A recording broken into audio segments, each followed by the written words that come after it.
Hi there, welcome back to another video. Younes Charfaoui is here, and in this video we are going to learn about when expression in Kotlin. Always in the series about Kotlin for beginners. So let's get started. Always with an empty project, when we can use when as a replacement for if and else. It is used to do control flow, to check something. So let's say I'm having a number here, number we call 12. Let me rename it. You can always rename this like that, add with enter, rename it, or number, rename it to number.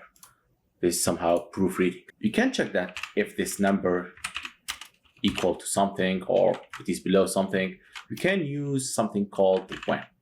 When this number has some special condition, though it's not x, it is number, has some condition satisfied, you want to do something. Now, if this number is 15, we want to print it. Let's say print. Now, if this number, let's say it is 17, for example, if the number is, for example, 100, it will do, and so on. If you run the code, for sure it will print this one. But if you change it, because that's a variable, it can be changed. Put 100 here, it will create this one. It will print this one. Now, if you want to achieve the same behavior with if and else, you can do the following, but it will be a long if and else. So if that number equal 15, do something. Else, if that number equal to 17, do something else, and so on. So it will create a long branch of if and else. But when is somehow concise. You can even use it with the else. Let's say if that number is, let's say 101, it won't work with any of this. So this is a problem, but you can use the else here to define a general condition. Print all, for example. Now it will print all. Now this isn't a single line. You can use a whole block here. You can do a full process here. So if you have something like 5 lines or 7 lines, you can write it here.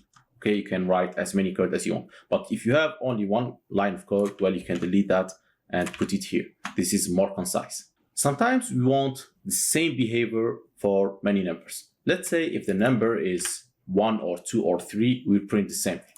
Let's duplicate it.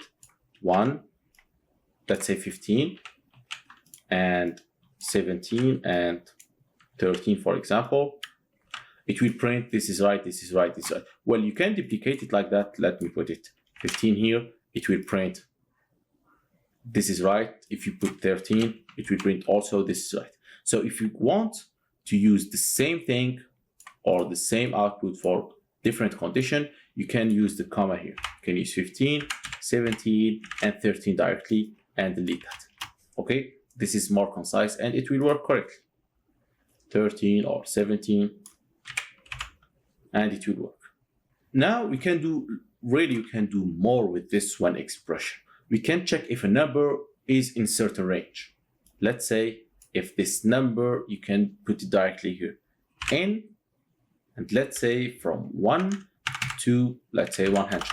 It will do this. Okay, so if you run it, it will print this is right. So if you put 17 here also, what will happen? And let's just put 17 here. What will happen? It will still print this is right and not this one or this one. Why? Because switch or when statement, well, when statement are the same as switch statement in Java, but it is more powerful here. Okay, you can use condition like that. But now the really important thing that the when statement, when it's find the condition that satisfies the criteria, 17 is here, it will stick with this one. It will run this one and it will auto break. In Java, we don't have auto break. We have, for each case in the switch statement, we have to break. Now, Kotlin and when statement here, it will auto break automatically when it's find the condition. So if we reorder that and run it, it will print this one. This is not right. It won't print this one. Okay.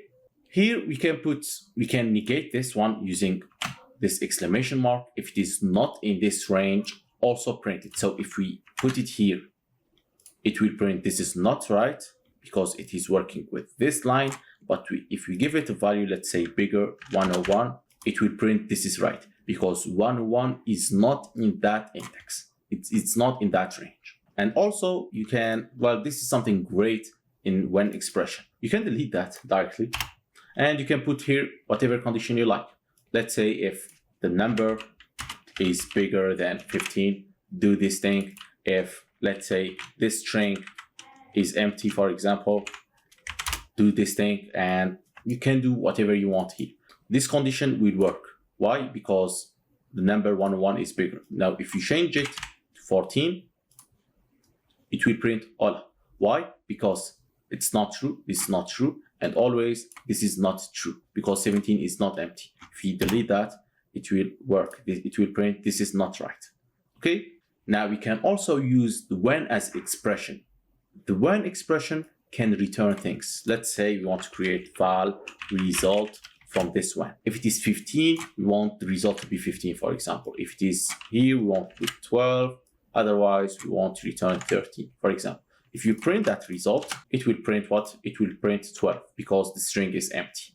Okay, the string is empty. So you can use it also to return things. You can use it even more in function. Let's say I want to create something here, and you can use it like the following. Return when, let's say I'm having a variable here called x, an int, and when that x, for example, we will return 8. Now you have to put the else. You have to put the else. Why? Because this function wants to know if you delete that.